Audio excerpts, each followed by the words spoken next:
We are Gold Ivy. Our mission is to empower you to own and unleash your truth. Stories of resiliency are gold, and ivy grows in hard places. Those hard places are what create space for light to shine through. You decide what works for your daily life and how to transform our lessons into your gold. This is Ivy Unleashed, a Gold Ivy production.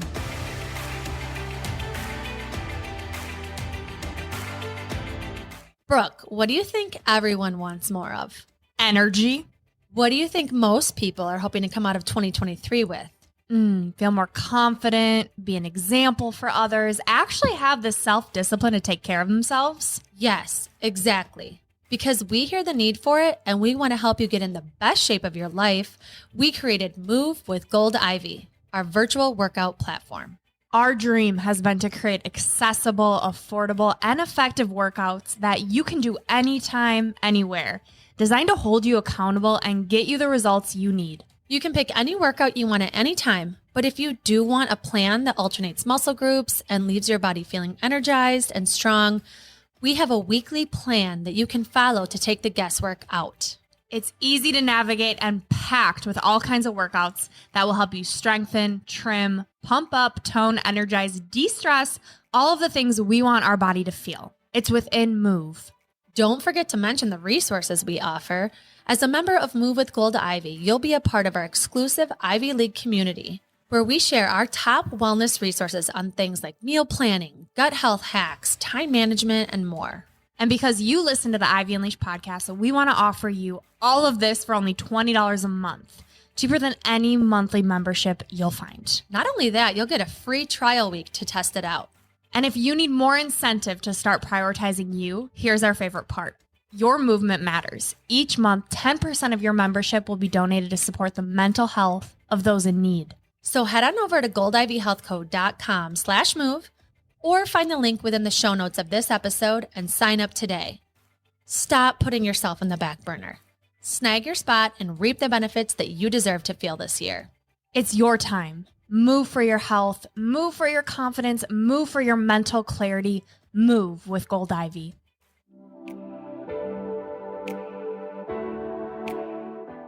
Today's episode is sponsored by BetterHelp. Every episode of Ivy Unleashed is dedicated to empowering you to take ownership of your health. And what it really comes down to is prioritizing your mental health. We've both seen the beauty and growth that therapy can bring and are thrilled to partner with BetterHelp to allow you the opportunity to feel heard and seen by a professional. The National Alliance on Mental Health reports that 155 million people live in a designated mental health professional shortage area, and BetterHelp is working to close that gap. I've personally used BetterHelp and loved it because it was all online, making it super convenient. The biggest piece for me was how affordable it is.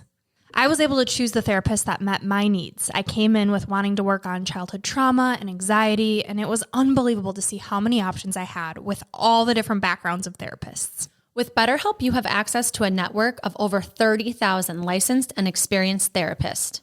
Therapy is all about deepening your self-awareness. And sometimes we can't see our own patterns and behaviors until we talk them out and get an unbiased perspective.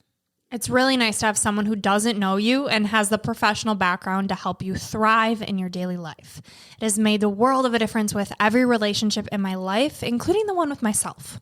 To get started, all you have to do is fill out a brief questionnaire about your needs and preferences and choose your therapist out of the options they give you. You can talk to your therapist however you feel comfortable, whether it's via text, chat, phone, or video call. Also, you can switch therapists at no additional charge until you find the right fit for you. The best investment you can make is in yourself.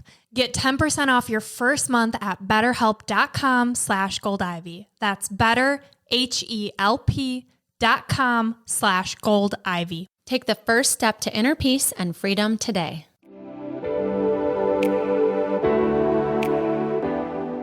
Today, we are graced with the presence of motivational speaker, author, certified life coach, influencer, and friend, Chris Y.P. Thomas. It was divine timing when I met Y.P. He's about to change your life. In this episode, you will hear Y.P.'s devastating year of 2021, where the ability to speak and write was ripped away from him. And adult years only, feel free to pause right now. YP shares his trauma of being molested at a young age and the principles he's used that brought him from trauma to triumph. Through his book and life coaching, YP uses his story and wisdom to help others gain inner peace, to help us see that life is happening for us and not to us. And now to today's episode of the Ivy Unleashed podcast.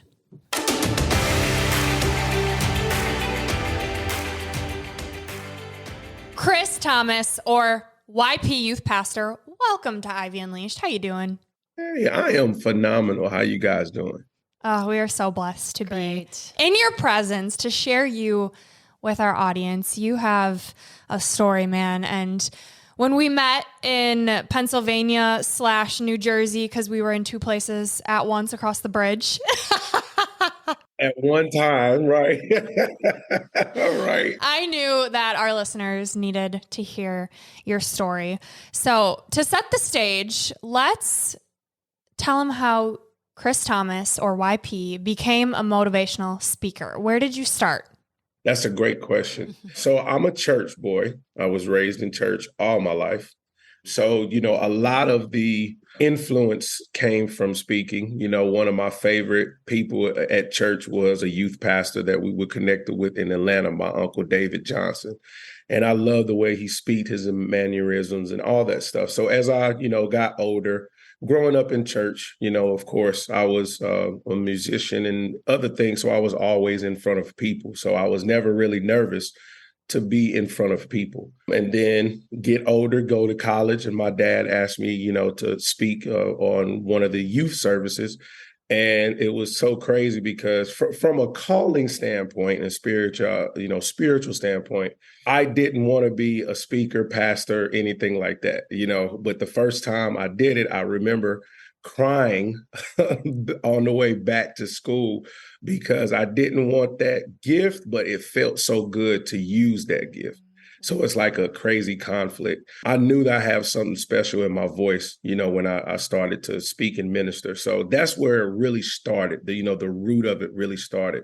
Going into motivational speaking was probably when I was 27, for about 10 years now, when I started to take that element more seriously because of a huge inspiration in Eric Thomas, E.T., to hear the way he goes at it, how confident he is, and that's just his approach.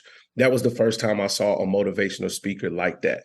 So at 27, that's when the motivational speaking really came out. But from a young age, really hitting at about 23 is when I started speaking, publicly from ministry and, in the church atmosphere. Interesting. It's so funny because Brooke is obsessed with Eric Thomas and she sends me video clips of him all the time. And we're going to go see him live and you should come with. That's going to be an off-air conversation. But yeah, yes, please. You need that motivation. And you're right. There is something within your voice, your presence, and hearing your story of specifically 2021, of what that year was like for you was a wow moment. So let's dive into that. Take us back to 2021. What happened? Oh, man. So 2021, and Brooke will laugh at this. 2021 was the absolutely worst year in my life. And it started in January. I had my baby boy, my third son, and I found out I had COVID 2 days before he was born. So, it started with COVID. Then, my son was born. So you have this joyous high moment. And 2 weeks later, my marriage flipped upside down, and that started the long process of a separation and a divorce. But it all started at the beginning of 2021.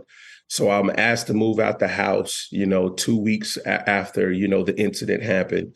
And then 2 weeks later, my grandfather passes away, who was a very huge pillar in the Thomas household, starting from, churches and, if you want to call titles, your apostles, bishop, pastors, he was the top of the line. So that was a huge blow. So recovering from that trauma, in 2 months of trauma in a short amount of time, I'm trying to, adjust to life without seeing my sons every day, life without being married, every day is a struggle and a battle. So, to have different things coming at you while you're mentally going nuts and you're depressed and you're sad, it's a tough process.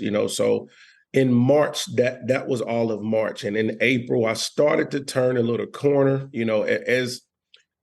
as much of a corner you can turn under those circumstances, right? Because every day is a battle. But I'm starting to get better. Life is getting better. I started to work a side gig, was a network marketing business and trading. That's how I got into trading. And the business was doing well. I started receiving residual checks, every month. So I was building a business. So I go to a conference at the end of April for this business. Great conference. I come back, I'm on fire. So, that first week of May, I'm pumped. I just ran a meeting on May the 4th. I run a meeting. It was great. Many people in there. It was really, really good. I go to sleep extremely happy. And then May the 5th of 2021, I woke up and I could not talk. Like I couldn't speak. I couldn't say words, colors, names, phrases. I sounded like a complete baby. And I woke up, I looked at my phone and my phone was doing something funky. Maybe I was just crazy, because I had that stroke. My phone is acting dumb and I can't figure out what's going on. So I try to say, what the heck? And it sounds like a complete baby. It's mumble. In my head, I sound completely fine. But when I try to talk, there's nothing coming out. I panic. And everybody was like, what? I panic and I drive myself to work. Why didn't I drive myself to the hospital? I don't know. I just had a stroke. Leave me alone. So I drive myself to work and I say, hey, if I get to my office, I can write, I can't talk, and I can get some help. That's my thought pattern. Mm-hmm. I get to my office, the whole way I'm driving, I'm trying to say anything I can. It's to the point I'm screaming at the top of my lungs, trying to form a word because I don't know what the heck is happening. Why am I so coherent? Why do I know exactly what's going on? But I can't talk. What the heck is this? So I'm panicking. I get to my job. I get to my office. I get a pen and a pad, and I sit down so I can write. I can't talk, and that's when I found out I can't write either. I can't talk, and I can't write. Like all the ways of communication, like I can't do it. It's crazy how the brain works to shut that off. Everything else is fine, but I can't talk and I can't write. What is this? So, I have to write really slow because my hand just does whatever it wants. So I'll write really slow. I can't talk in this chicken scratch, but it's readable. And then one of my managers comes in, he's high energy. Chris, what's going on, man? How you doing? And I wave him to a side office and I hand him the note. And he looks at me and he's, a joke. So he was like, man, what do you mean you got laryngitis? What you mean you can't talk? He's, because that's my guy. And I try to say something and I sound like a 1-year-old baby trying to mumble words, and his eyes pop open like a deer, like, whoa. It's like, hey, hold on, man. And he goes and gets another manager that's kind of a real health guy. And he came in and he did some checks and stuff. He was like, I don't think it's a stroke, but we need to get you to the hospital right now. So we get to the hospital. They don't even say stroke because my memory, my muscle memory, I'm not slumped on one side. My face is not, slurred, or my words are not slurred. I just can't talk. So they run these tests and then they ran an EKG and a CAT scan. And then probably about an hour and a half later, they came in and said, Mr. Thomas, you have had an embolic stroke in your sleep. Finding out, the next day and a couple of days later, I had a hole in my heart and a blood clot didn't filter through, and it got through that hole and it traveled to my brain. And that's what caused the embolic stroke. They call it an expressive stroke. At least my aunt, that's a nurse manager and a professor at South Carolina University, she was like, yeah, they call it an expressive stroke. She said, so you can comprehend everything, but you can't express verbally or connect, the dots in your mind. You can comprehend everything, but your ways of communication, you can't, that's the cause of that stroke. So I literally had to teach myself how to talk again. You guys might not hear it, but oh my God, I hear it all the time because I know how I used to talk. Like I have to slow down. I have to concentrate. I have to be very cognizant of how I pronounce, and I have an over pronounce, and I have to stop because my mind is going faster than the muscle memory in my mouth from the stroke has caught up with, so it has been a significant journey, but because of me being a motivational speaker and an author and a minister and all that stuff, like I just realized it's more of a spiritual fight than it is a natural fight. Apparently my voice is powerful to the point that the attack is on my voice. You mean to tell me I can run, jump, skip, hop, all this stuff? I don't have no physical issues. My blood pressure's fine, cholesterol fine, all the counts, they ran everything. And the doctor is like, hey, Mr. Thomas, you can lose some weight, but who can't? But other than that, like, you're fine. We don't really know what's going on before they knew the technical reason. So, I saw that as more spiritual than natural. And I changed my mind. I was like, yo, you're not going to shut me up. I might stutter. I might sound different. I might not can pronounce my R's and my W's because they give me the worst. But I might not be able to pronounce those, but you're not going to shut me up. My story is for somebody. My resilience and the way I had to change and the things that I went through and the mindset that I've built now to be able to, handle those valleys. Like that's for somebody. Our life is not about us. At the end of the day, is to be able to share stories with other people and help other people recognize, the situation they're in, but there is hope and there is, a promise for that end. So, I take that incident and that event very, very seriously and significant because I truly believe that life happens for you and not to you, and that's something I've really been able to see and, experience for myself.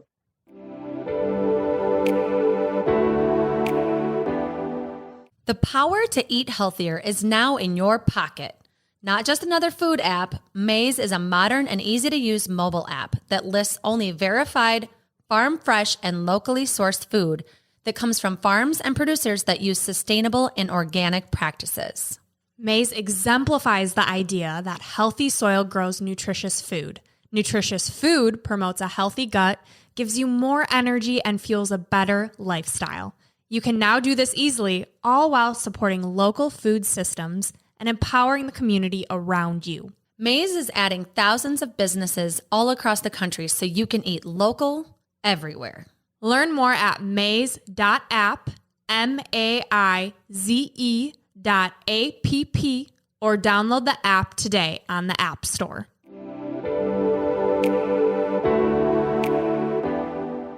One of our most popular episodes was with Jessie Golden, the creator of our new favorite and life-changing skincare line, The Golden Secrets. You've probably seen us post about it because we take it everywhere with us, but we wanted to fill you in on exactly what we're using and the results we're seeing with this sustainable, fair trade, and cruelty-free skincare and wellness line. Jessie mentioned that the one thing she'd take to a deserted island is her Hilal oil. So with her incredible-looking skin, I jumped in and bought it right away.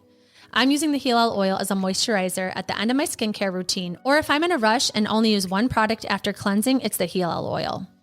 I also use it right before my new gua sha routine. The Golden Secrets has a gua sha tool called the Sorceress Stone Gua Sha Beauty Tool. It's an ancient holistic facial massage tool that enhances your skincare routine by increasing blood flow, circulation, and nutrients to brighten the complexion and tone, and it lifts the facial muscles naturally. Jessie says, this is the one beauty tool, hands down, that has made the greatest impact on my skin. It has helped retrain the way the patterns of my face, muscles, and skin function. I'm already seeing more definition in my jawline and cheekbones, which is so exciting. Jessie provides tutorials on exactly how to use all of our tools and products. So as a person who's notorious for knowing nothing about skincare, the Golden Secrets has been my favorite discovery. And for me, I've spent years getting back my health. And because of that, I take what I put in and on my body very serious. I can say without a doubt that the Golden Secrets is the only skincare products I will use in the future.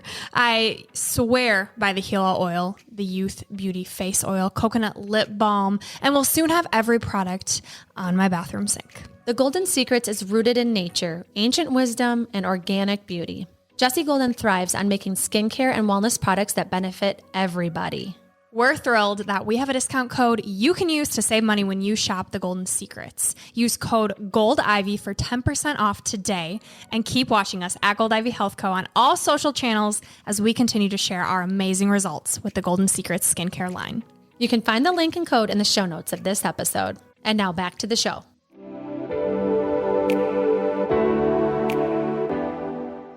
First of all, thank God that you are here with us today. And second, how terrifying. Your gift is literally stripped away from you in an instant. And now you have to relearn how to speak again. How to talk again. How to talk again. And I'm sure everyone wondering, myself included, is how? What did that process look like? Because not only are you learning how to talk again, but also the mindset shift of this is happening for me and not to me, not playing the victim. It was terrifying, and I think you guys have seen all the videos that I have on TikTok and Instagram and social media of like me literally in the hospital trying to say zebra and Pineville and counting. And you can hear like, oh my God, like he cannot talk. You know what I mean? So terrifying, depressing when you do something so well. Like it's a difference between having your gift attacked and just something you do. You know what I'm saying? If like my left pinky got cut off, I'll be devastated, but I'll be okay. Like it's a major thing, but I think I can make this work. But my voice, what I use to make money, what I use to encourage, inspire, and motivate, like the gift, like the thing that I do that gives me the most passion that I would do for free.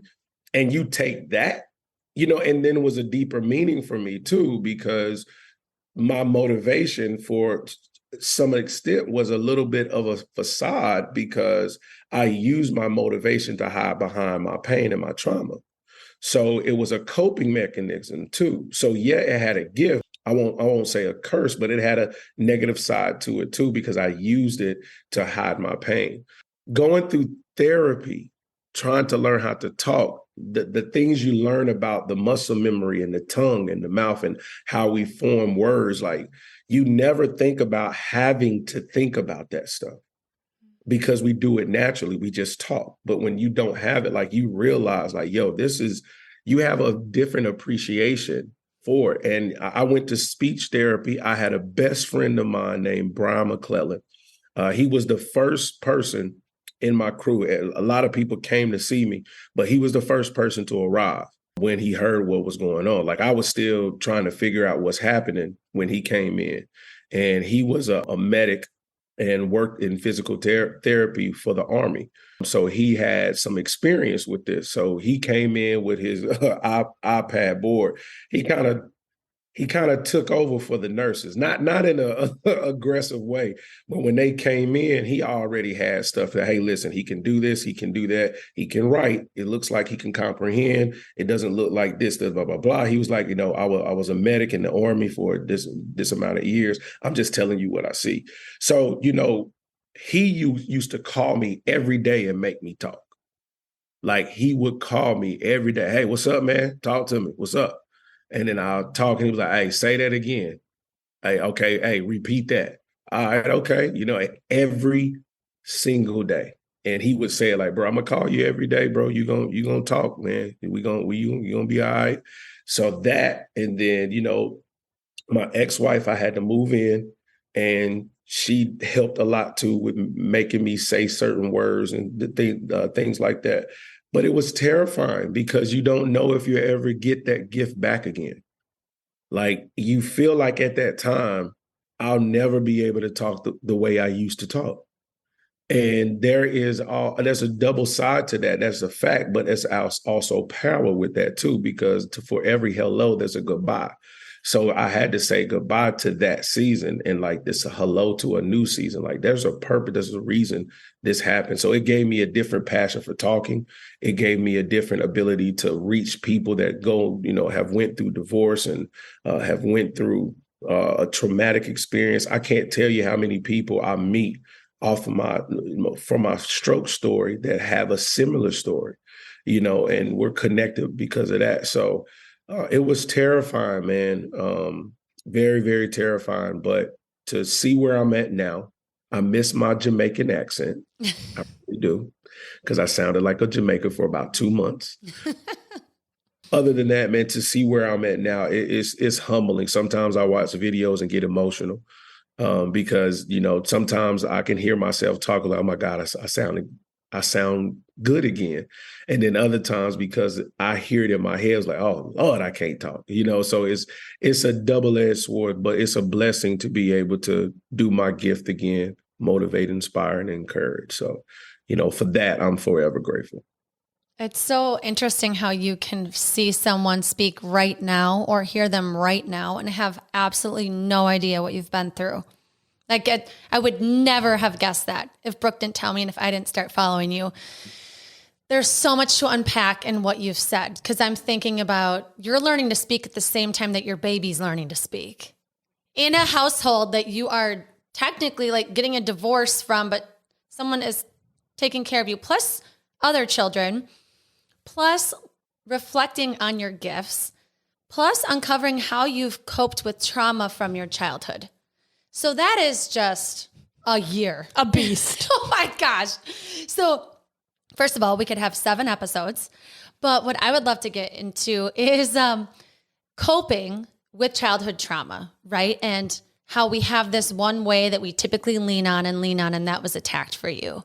And now you're back and you're able to speak about it now. But can we talk about your childhood, kind of what you went through and how you're kind of using your experience with that trauma to help other people?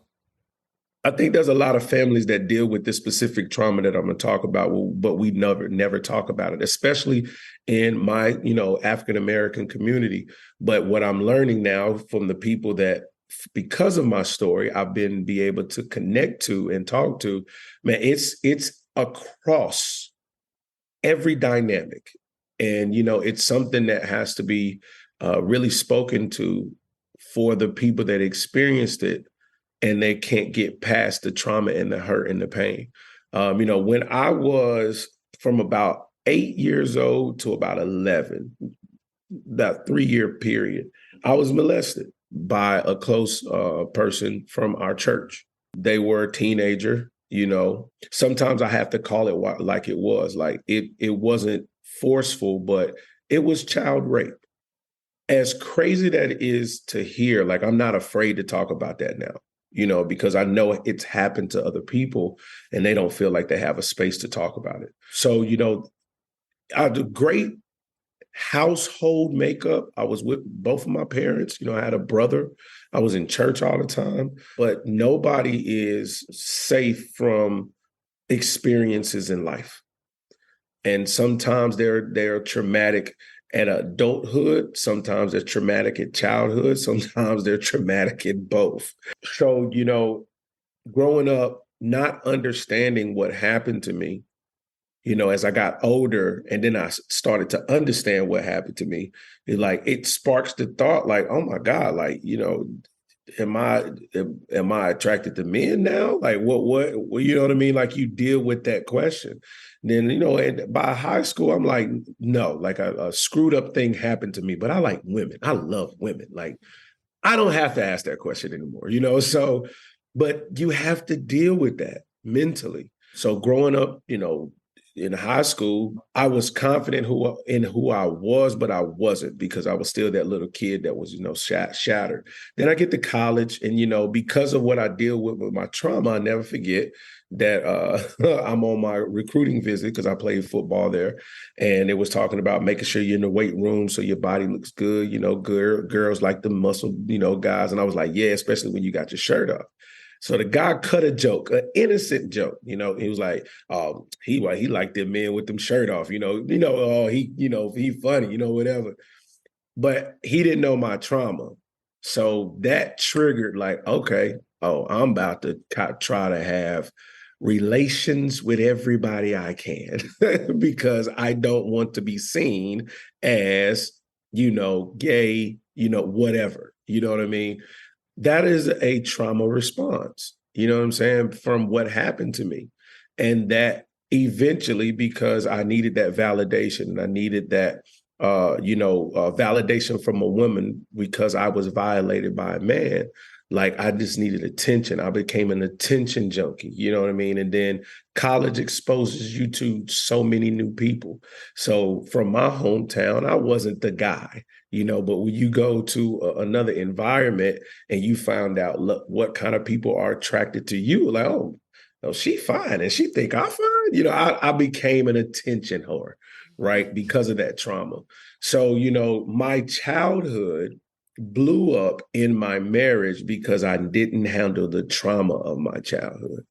I still needed attention. I still needed validation from a woman, and because I was violated by the man, I would shut down. I didn't really talk about my hurts, my pains, or my trauma. I didn't try to deal with it. So I just tried to bury all this stuff. And you can't do that. Like, there's nothing in nature that can hold things forever with no release. You can't find anything in human nature that can do that. There's some kind of release from somewhere.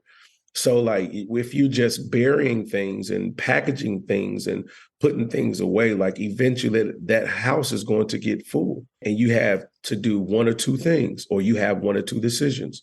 You can unpack the stuff that you have going on and heal and make space and room because there's more life coming.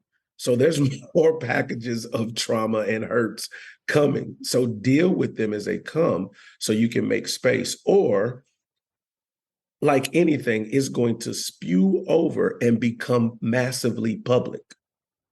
And everybody's going to know you have issues, and everybody's going to know you're depressed, and everybody, because it's going to spew out and show, So my childhood made me close off to those mindsets. And it wasn't until I had the stroke and I had to take accountability for what I caused in my family dynamic because of my trauma, and stop pointing the finger, because I also believe, that was a sign from God to say, hey, you need to focus up and look at life right now. And because I wanted to stay busy to not do it, he was like, okay, all right, you got to sit down for a minute. And because I was so stressed, that caused that stroke, but it made me sit down and deal with life and where I'm going and where's your mentality at right now? Like, what's the traumas that's holding you back? What's the habits, routines, and agreements you made in your life that's holding you back, making you be this man that just blew up your whole family dynamic? You have to change the man or the results won't shift. So it made me deal with that stuff and be more aware of my actions. And I still, I think we're still mastering everything we do in life, but I'm still mastering that mindset. But I know if it wasn't for that shift, accepting my childhood, accepting who I was, accepting the trauma I had to deal with, and not letting it define me, but me defining it, because it happened to me, but that's not who I am. So I don't have to make these decisions. I don't have to go by these habits and routines. I can switch these habits and routines and be more productive in my life. I went through that cycle, and I saw the benefits of that cycle. So, accepting your childhood, dealing with your childhood, and, handling the pain of your childhood is very important. Very, very important. Oh my gosh. We got a crier over here. Ah, What's coming up for you? it's just that like the truth always comes out in multiple forms or ways, whether it's physically creating a stroke in your body, if it's you having to tell the truth about what happened to you. It's so powerful that you are still here and able to articulate words, but also coach people through this. Like from what you just said in the last 2 minutes, you are going to set so many people free. I'm thinking of 10 people in my life right now that need to hear this message. And I'm so happy I have a platform to share it because, especially as a male, there are so many men walking around depressed, anxious, over drinking, overusing substances because they don't know how to let the truth come out or to cope. And so the fact that you can help people with their mindset and recognize it in yourself and then articulate it, I'm just so happy that you have this gift and that you're able to talk about it right now. Wow. That means, a lot because like I said, it's not about you. You have to go through it, but what's the purpose of it? We always talk about telling your testimony. It doesn't become a testimony until you talk about it. Otherwise it's just a test. We all have got our test back in class and we didn't have to share it.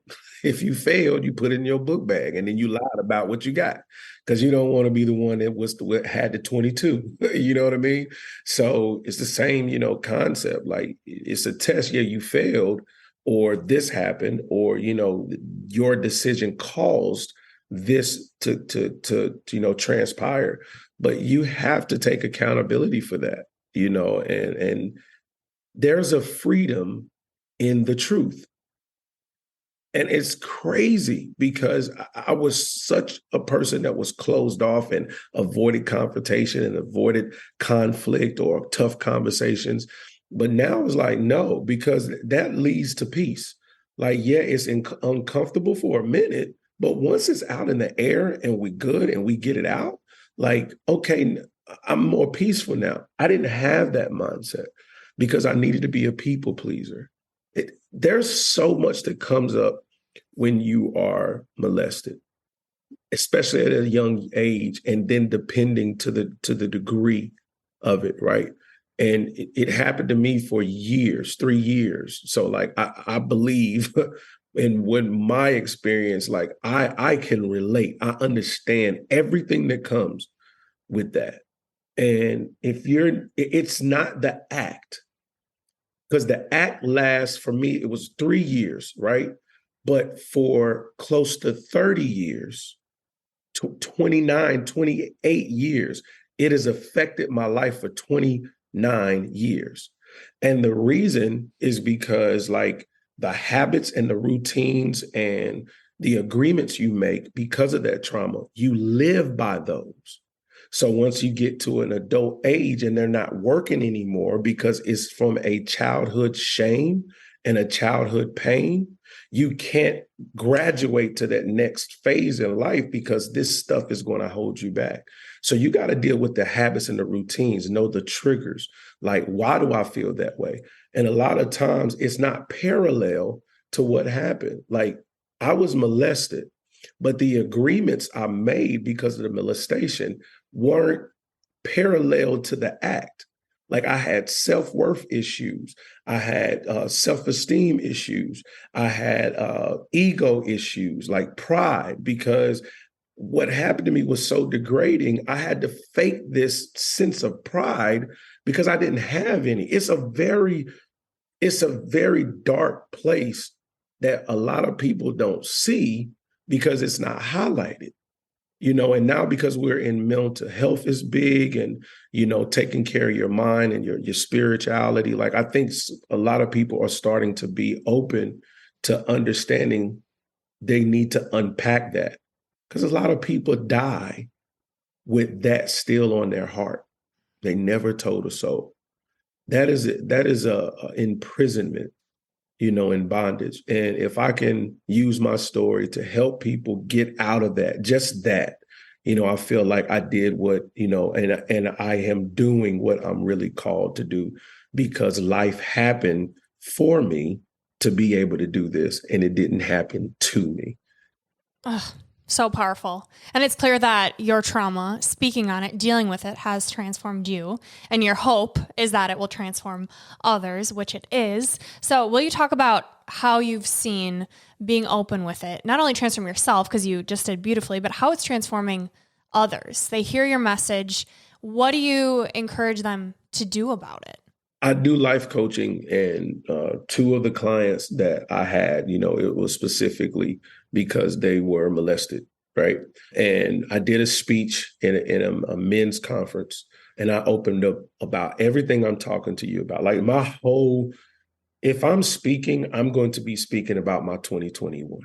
You know what I mean? That is my go-to because it has the most substance.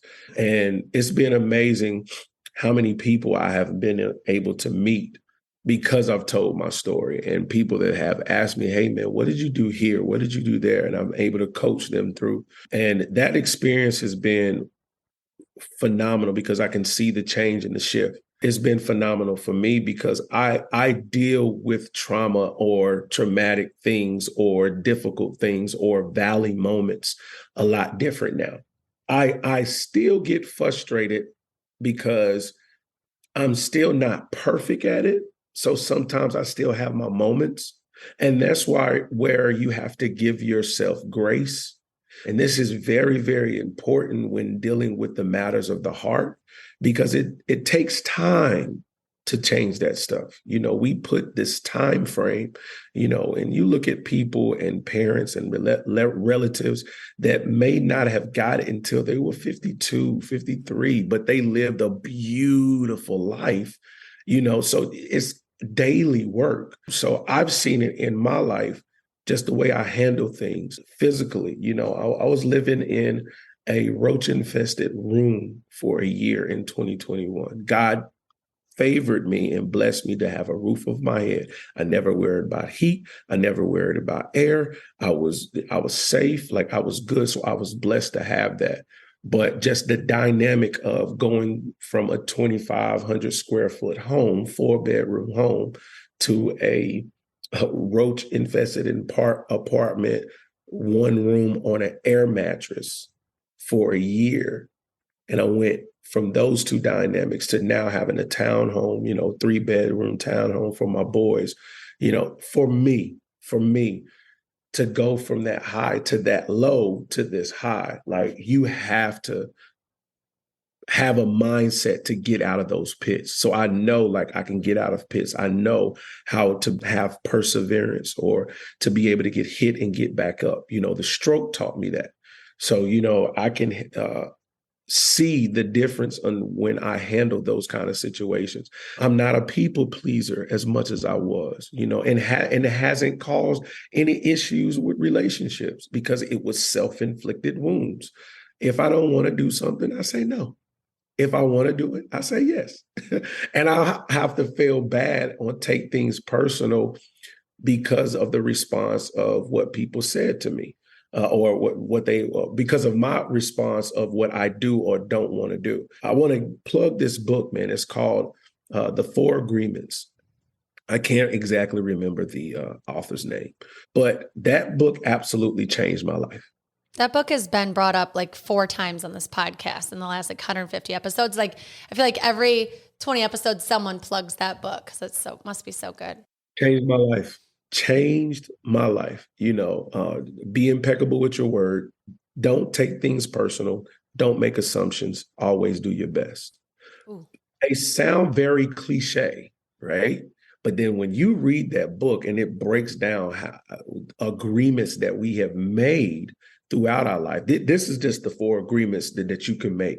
But you have already made agreements in your life. I'll never let somebody love me like this. I'll never get close to anybody anymore. I'll never trust a man with my heart. I'll never trust a woman with my heart. I never let somebody talk to me the way my dad talked to my mom. You've made those agreements. That's childhood stuff. You know what I mean? So when you really want to affect change, if something's not working, you got to go back to the root of it. And that book, I think it just sparks an awakening from self.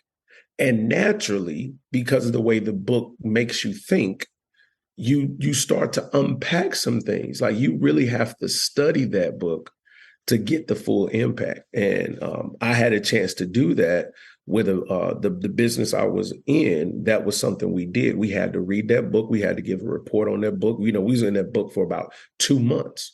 So the nuggets and the jewels that you get out of it is so inspiring. And that book really changed my life. And with all of my clients, that's included in their, packet. Like you get my book and you get the 4 agreements. And this, like the way I've created in my FACE program, we go through these books and we go through questions and exercises just to spark your mind to take more self-accountability. Realize when you're self-inflicting wounds, and realize when you're making assumptions and you don't really have clarity, and being able to be impeccable with your words and how you talk to yourself, how you motivate yourself, how you stay away from absolute comments and always try to be positive, and how you, don't take things personal. And that's the one that really, really saved me, because I took everything so personal because I had a low self-esteem. So anything you say to me that's contradicting to what I believe, like I took that personal, and that's pain from the little kid that was molested, right? So you got to be able to know what triggers that. And this is not easy work. Matters of the heart is not easy. And a lot of people don't want to stick to it because it's self-accountability. You have to take account. You can't point the finger. This is about you. You have to uncover your mess, your dirt, your filth, and you got to be able to deal with it and let go of these habits that are not progressing you and accept the habits that are progressing you. The habits that do progress you might be things you have to do that you don't want to do, but you have to assess what's the reward and what's the risk. If I don't do this, I end up with this kind of life. If I do this, it helps my life. Life is not about always doing just what you want to do. Sometimes you got to do what you got to do. And, life happens for you. Like, what's the purpose of this? What's the reason for this? It doesn't happen just to you. That's the difference between a victor's mindset and a victim's mindset. If life is happening to you, you're victimized. If our life is always happening for you, you have a victorious mindset. And that's very important with navigating life. Yeah, something I keep thinking about. So I feel like if you're the victim and it happened to you, you can stay stuck, right? You don't have to do the uncomfortable work and whatnot. But I also think if something this traumatic has happened to you, you might be very anxious or very depressed and in this hole. And so, you've already given some tips on like how to start, giving yourself some time and some grace, and maybe starting with this book and your book, right? But how do you help people that come to you that are so stuck and they're angry about what happened to them? They're holding on to it because it should have never happened. Like, how do you help people out of that hole? I have a model, and it is called the FACE model. And it stands for forgiveness, accountability, counsel, and evaluation. And that's what I did in my process. So this will, after I reflected on all the things I did, I created like, this was the format that gave me peace. First, you have to forgive. You'll be amazed how forgiveness will help you undig some things, because a lot of people parallel forgiveness to me needing to forgive you. But we miss out on the huge dynamic and the huge level of freedom when you forgive yourself. A lot of people don't understand like what that means. Like taking accountability for your actions, right, will help you forgive yourself. So forgiveness is the number one thing. And I tell people, I need you to write down names, situations, and things that you just feel like you haven't forgiven yourself. Like it still stings. You can't really talk about it. You can't really verbalize it. You kind of, you shy away from that. That's things you fear. Write all those things down and let's talk about these things. You will be amazed how we will find the answers for ourselves when we just talk about it. We literally don't talk enough.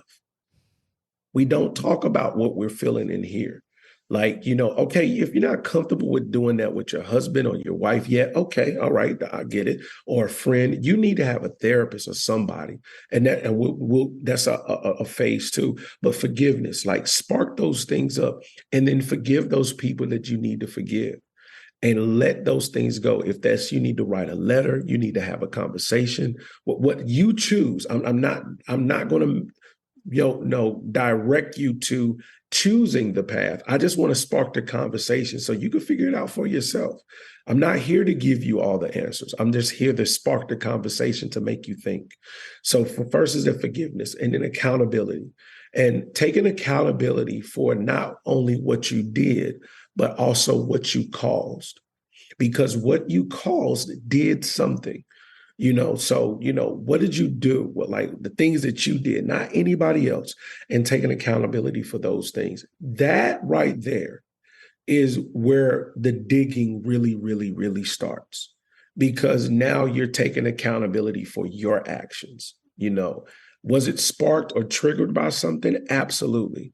But we're just talking about your actions and what you did. How could you have handled that better? Why did that trigger you? Why is that a trigger? What happened to make that something that makes you uncomfortable?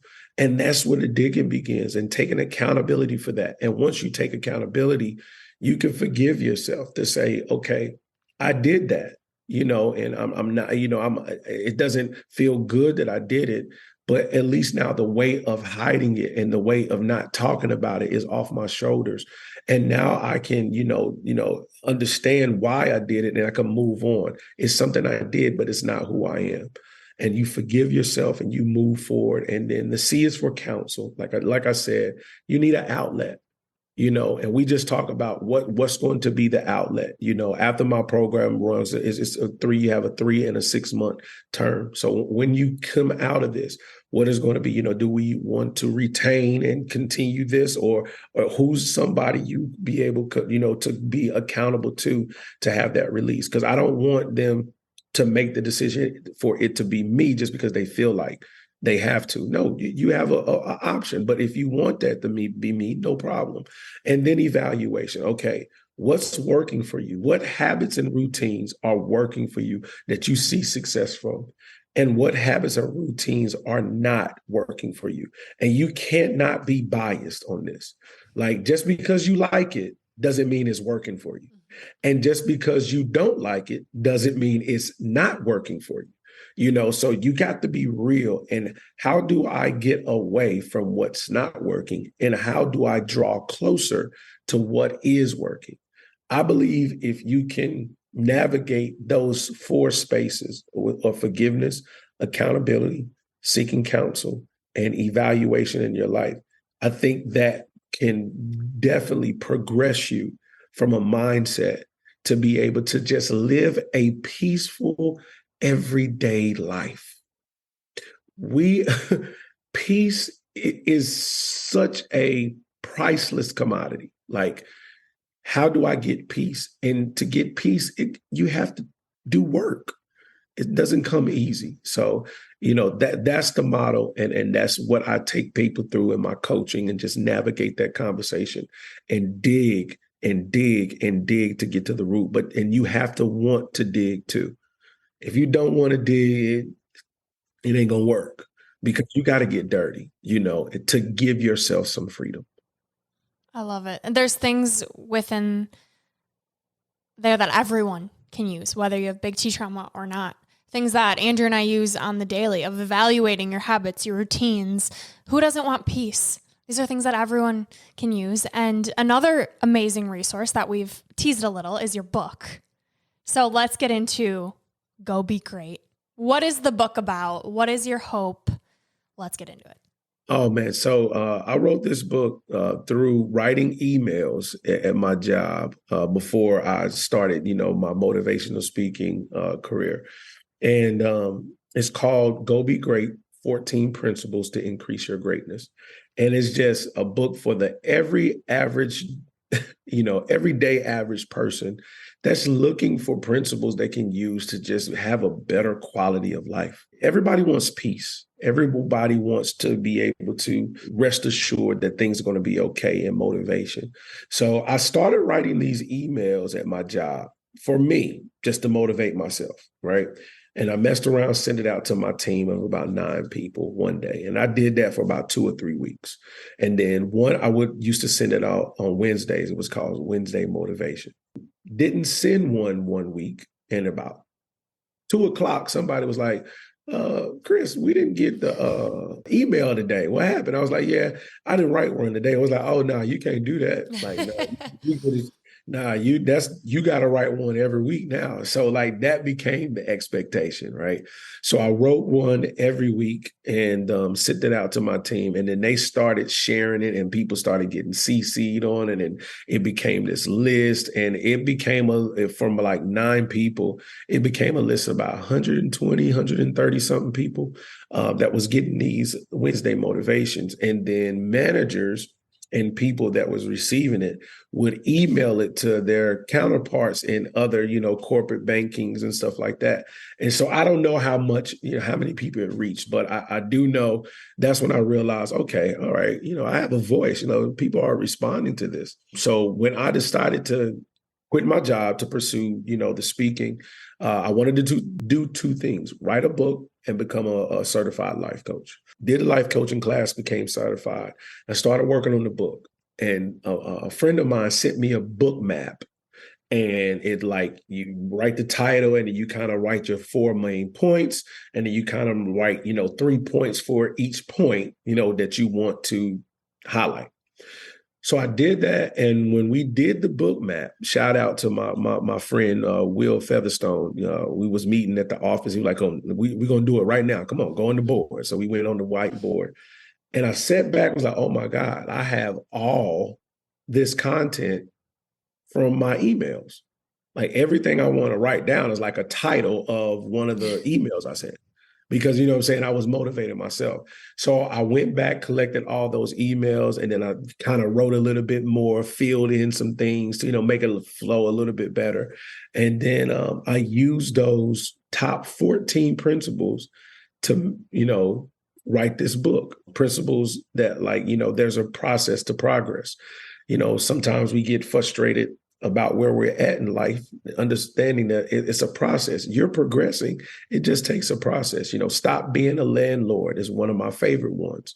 We are allowing situations, people, things, circumstances live rent-free in our brains, and they're paying us with nothing but confusion, deception, anger, frustration. Like, stop being a landlord of these thoughts. Stop holding on to these thoughts. They ain't paying you no rent anyway. Evict these these thoughts. So principles like that could be understood and relative to anybody, to the highest of the highest and to the not so best of the situations that people are in.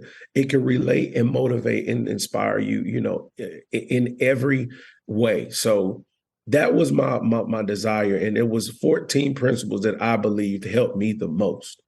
And that's what I put in that book. And that became, Go Be Great, the 14 principles to increase your greatness. Awesome. Where can people find your book? It is on Amazon. You type in Go Be Great, Y.P. Thomas. You guys can purchase on there. If you want a signed copy, I tell everybody you can reach out to my DM. I have books on, standby for that. And that's 15 because the, packaging, but you get a message, you get, my signature, and you can reach out to me on Instagram, TikTok for, any of that, or email me at IamYP Thomas@gmail.com, and just reach out and I'll send you a personalized autographed book. I want an autographed book. All right, now we're talking. What about socials? Where can people find you and all your gold on social media? So I am on TikTok as YPT_3. And then it is YP_Thomas on Instagram. It is YP Thomas on Facebook and YPmotivations.com. You can look me up there, and you can book some apparel, shirts like this and stuff like that on there too. That's all the ways you can communicate. And, you can reach out. I would love to come conferences, speaking opportunities, book clubs, whatever you got, man. I would love to be a part of what of your vision is and what my story is. If it connects, reach out. Would love to, work with you and hopefully be a guest like I was today. What I love too so much about social is the connection worldwide, right? Because we currently at this point have 83 countries that tune in. And sometimes it's tricky when people are only like, they just have products that are shipped here, or like, because, Amazon's kind of tricky sometimes. But the fact that you can personally message you on TikTok from anywhere in the world, or Instagram, like, it's really powerful. And I'm just so happy too that across different channels you're sharing your message, because I think some people aren't book readers. Some people have never been on TikTok, right? The fact that you're on different channels and have a website, like, it sounds like everybody should do that, but they don't. And so it's just like more access to you is what everybody needs. I can already just see people being like, I need to talk with him. I need to follow him. I want more of his story. I want to see him trying to speak. I want to, all these things. So just to have a little bit more from you, just because you're so great with all these tips and principles. I love it. We always share 3 gold stars. So your 3 big takeaways, maybe from your 14, I don't know what your top 3 would be, but your 3 gold stars. I already gave you stop being a landlord and a process of progress. 3 things that are absolutely non-negotiable. That's your faith, your hope, and your love. That'll be my 3, right? Those are 3 things that are absolutely non-negotiable. And your faith is non-negotiable because no matter what you go through, you have to have the faith to believe that you're going to get through that, and you're going to see the end. We always talk about faith is the substance of things hoped for, right? So it goes faith, hope, and love. Faith is the substance of the things that are hoped for. So faith and then hope. Like, hope is huge. Like, without a hope, you don't really have what you need to apply your faith to. You have to have an expectation. Like, what are you expecting out of life? What are you expecting out of this decision? What are you expecting to see? You can call those things into existence, whether it be negative or whether it be positive. So like, what is the expectation? And then once you have the expectation, you really can apply your faith to it. So your hope really employs your faith. So faith and hope, and then you have love. You have to love yourself enough to have the faith and to have a hope for, so you can progress in your life. Like, how can you hit something that you can't see? Like, what is the vision that you're looking for? What's the vision for your life? What's the plan for your life? If you don't have a vision, you can't hit it. You can't even see it. So if you don't love yourself enough to give yourself a vision, how can you have faith and hope? So love is the most important one, that love for self that makes you want to desire to be whole from a financial, spiritual, physical, everything in your life. You want to be aligned in that. If that's the case, I believe understanding the principle of these are 3 things that are non-negotiable. I don't care what you're going through. I don't care what you're facing. I don't care what's happening. You can let go of everything else, but you have to hold on to your faith, to your hope, and to your love. That will be my 3 stars. Mic drop. Everyone go listen, rewind the past 5 minutes and listen to that every day, because that is so incredibly powerful. And all right, next up, we've got Unleashing Ivy, even more from you. Rapid fire questions, surprise questions. YP, are you ready? Okay. Oh, wow. Okay. Let's go. All right, my question is about how you get motivated. You provide so much motivation to everyone around you. How does YP get pumped up? I listen to E.T.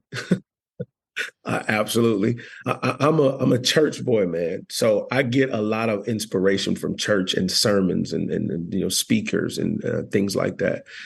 That's how I get pumped up. And then I do, my affirmations, man, I have stuff on my wall that I speak every day to myself. That's how I get pumped up. Music gets me pumped up. I got my gospel stuff, and then I got my, my dope boy stuff. You know what I'm saying? It's kind of in between, but that, in my coaching as a football coach, I get pumped up with my music and my motivation, so that music gets me going, rhythm gets me going. So, and then ET is just another breed, man. You put him on and run through walls, and he gives you magic powers and all kinds of things. So he's a major, major, major part of my routine. I love when you said affirmations. It reminds me of Chris and I met. We stayed at the same bed and breakfast. Yes, yes, yes. First day of the event, we're the only two people of the whole everyone that attended that stayed there, and I got a reimbursement at breakfast. And I was like, "Ooh, money follows me wherever I go." And Chris is like, "That's one of mine too." Pulls up, shows me a picture. We walk into the event and you get reimbursed there, $1,000. I'm like, money follows me everywhere I go. So that's one affirmation that we both use that I wanted to pass along. I love that. That's a great one. Especially too, because for some people that's really a foreign idea, but it's going to bring so much joy and abundance to your life. So that's awesome. Okay, mine, of course, I got to bring it down to the deep and the dark. Mine has to do with your childhood, the molestation, and now you have 3 boys that are young. And I'm just so curious how this plays into your parenting them, what you share with them, and just how you are using your story and what happened with you into their childhood. My oldest son is about to be 9, right? So it hits and resonates then, because it's like, okay, that's kind of like my age when it happened. And I think the difference is I talked to my son about it. He knows what happened to daddy. Whether he comprehended it or not, as I was telling him, I don't know.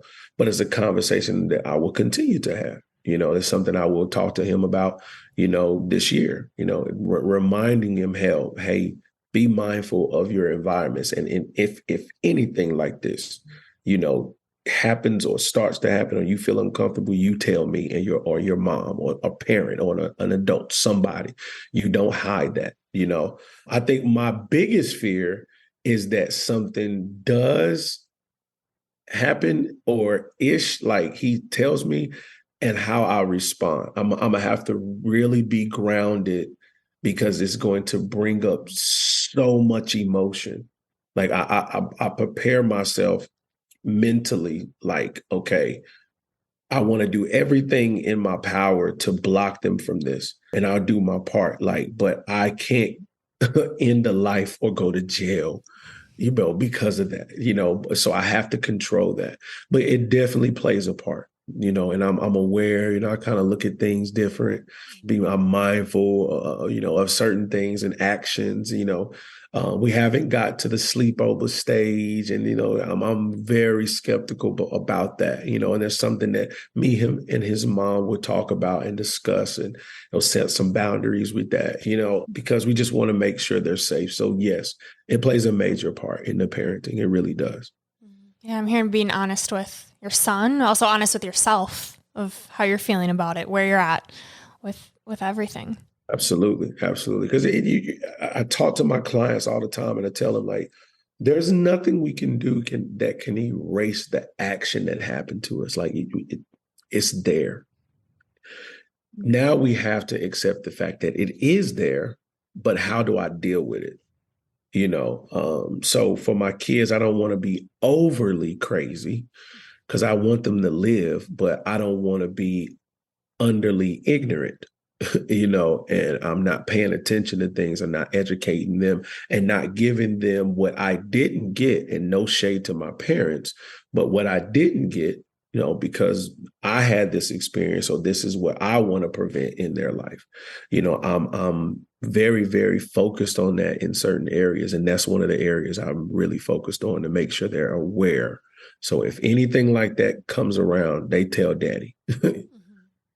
God, those little boys are so lucky to have you as their daddy. And they're cute as heck. Oh my goodness. I'm telling you, if you follow Chris, yes, his motivation's great, but those kids, oh man, they're so cute. Yeah, that's my guys, man. All right, Chris, last question. If you could go back and tell younger Chris one thing, what would you tell him? Smile through the pain, laugh through the tears. One day it will all make sense. In life, man, you're going to battle. One thing they said to us when we were kids, the older generation, the most seasoned, they would always say, just keep living. Just keep living. You hear them say it now. And keep living, because life is going to throw you a lot of punches. You're going to make a lot of mistakes. You're going to have a lot of highs. You're going to have a lot of lows. You're going to have a lot of mediums, and you're going to have a lot of plateaus. And, you just have to keep living, smile through the pain, because there's going to be some dark moments, laugh through the tears, because sometimes you're going to cry. But I promise you, one day, all this stuff will make sense, and you just have to believe that and know that's going to be true. No matter what you see, keep your eye on your vision, and, different things are going to come, and you're going to have to adjust, but it doesn't change the vision. It may have to go another direction, but it doesn't change the overall vision, navigating through that. So, just smile and laugh and just know everything will be well, and like I say all the time, you got to do yourself a favor and you got to go be great. Not me laughing through my tears over here. Oh, man. I don't want our time to end. I know. You are amazing. I love you so much. I'm so blessed that the Lord put you in my path. The fact that I had a calling to go to this event. I didn't know how I was going to do it financially. Put it on a credit card, but I know I'm supposed to be there. And you listen to that intuition, and amazing things come out of it. And you're just one of those things, but you're such a blessing. So thank you. Appreciate that. Thank you, man. Like, it's so funny because I got to tell it, man. I saw her sitting down at breakfast, and one of the people was like, yeah, I think she's in the group. I was like, all right, cool. So I sat down, and she's right. Like, we just started talking. We started laughing. We started talking about things, and then we walked down. I was like, yo, she was so cool. Like, that, it was really cool to have somebody that you can dive in with the event with and then talk about stuff and you align. And she was just a dope person. Brooke is so dope. She talked about you in the podcast. She was like, you got to be on the podcast. I was like, heck, yes, absolutely. So then thank you, for, the follow through and everything. I really appreciate it. And as I am to you, you are to me, to see your, know your story, know your history, talk, what we talked about, how you overcome, how you use your story to help people in an area that's not really talked about or discussed. And, you're changing lives. You guys are, dynamic in your own way, you know what I mean? And in the health space and mental health and body health and being, moving and consistently moving. I'm going to the gym after this because I got to get moving. Right. Yeah. So, but, thank you for allowing me to share and be on your platform. And it's an honor. And that's the key, to relationships. You build dope relationship with people, and then you collab, and these kind of, great things happen. So I appreciate the opportunity. I really do. We'll have you back anytime to talk about, as you evolve and change, and who knows what's next for you. Don't forget about us. Don't forget about us. Yeah. We'll have you back to talk through, because I feel like there's so much more that we can touch on, and your gifts, they just seem endless that you continually unpack. And I think that's the value of your work, is like, the job's never done. You continue to focus on these principles, and you continue to dig into your gifts. And like you said, life's going to keep happening. So I would love, at any moment you want to come back, you come back and you share what you're learning about life. But the last thing that we do in every episode of Ivy Unleashed is sharing your piece of gold, a quote, whether it's yours or someone else's, that speaks to you. My quote, is on my shirt. Do yourself a favor. And I think it's dope the way, I created that, because it's really doing yourself a favor. You're doing this for yourself. We get caught up in doing things for other people. Then we don't get the response that we want. And that shifts what we believe great is. Do yourself a favor. Go be great. Go be the greatest version of you. Go to be the top version of self, mind, body, soul, and spirit. Like, do yourself that favor and go be great. I love that quote. It's just so much depth to it. So, as you can see, I end everything with it. And I just think I believe in the logic of it. And if you really grasp, it's me doing myself a favor. This is a service to me. I'm going to go be great. This is Gold Ivy signing off. Listen to your truth and go chase your gold.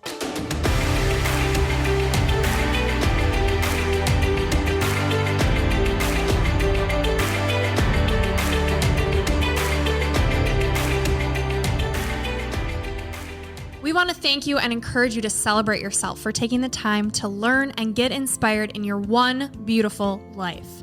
And if this podcast means something to you, it would mean so much to us if you'd be willing to take 30 seconds to help support our mission to keep bringing you inspiring stories and guests. First, following the podcast is important because it helps you never miss an episode. To do this, just go to the Ivy Unleashed podcast show page on Apple Podcasts, Spotify, or wherever you listen to podcasts, and then just tap the plus sign in the upper right-hand corner or click on follow. While you're there, if you'd be so kind to give us a 5-star rating and review and share your favorite episode with a friend, we'd be so grateful for your support. We are thrilled you're here and are so happy that you're taking time to prioritize your wellness, self-discovery, and growth with us. The Ivy Unleashed podcast is produced in partnership with J. Gray Podcast Production.